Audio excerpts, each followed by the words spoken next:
Pour cette année, on a clôturé le premier semestre de textile en Tunisie à plus 3%, d'accord? Donc, on tient un peu, la balance tient un peu. On voit des investissements venir, d'accord? On est confiant que ça va encore bouger positivement, mais il faut une grande adaptation chez les industriels. Aujourd'hui, on a des concurrents, on a de nouveaux pays qui émergent, entre autres l'Égypte, avec une compétitivité très importante dans le coût de main-d'œuvre et dans l'énergie. Parce qu'il faut comprendre aussi qu'au final, les marques veulent la rapidité, oui, veulent la partie environnement, oui, mais ils veulent tout ça à des coûts réduits. Ils donnent tout ça au moins offrande. Donc au final, la marque, elle a un coût de revient qu'elle doit baisser en respectant toutes les contraintes. Donc on sent que la complexité augmente, mais le coût, ce besoin coût, il est encore là. Cette compétitivité en matière de coût, elle est là.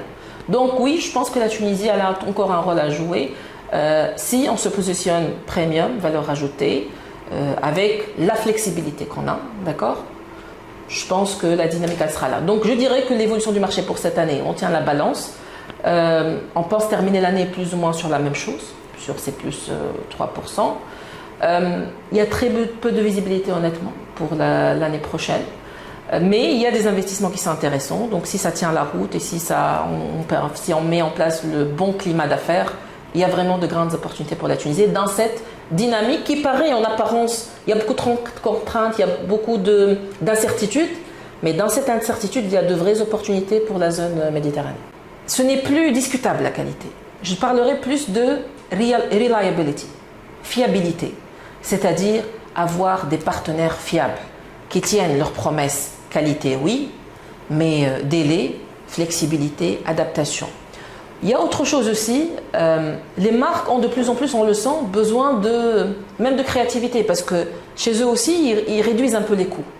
Donc aujourd'hui, on a des usines où on a des modèles en Europe qui sortent de mains tunisiennes, des designers tunisiens, des créateurs tunisiens. Donc je pense que c'est un créneau qui existe et sur lequel on doit investir plus. Si la marque vient et elle a une solution clé en main, c'est-à-dire elle a le modèle, elle a le créateur, elle a la matière, elle a l'usine pour produire, tout est là, d'accord ?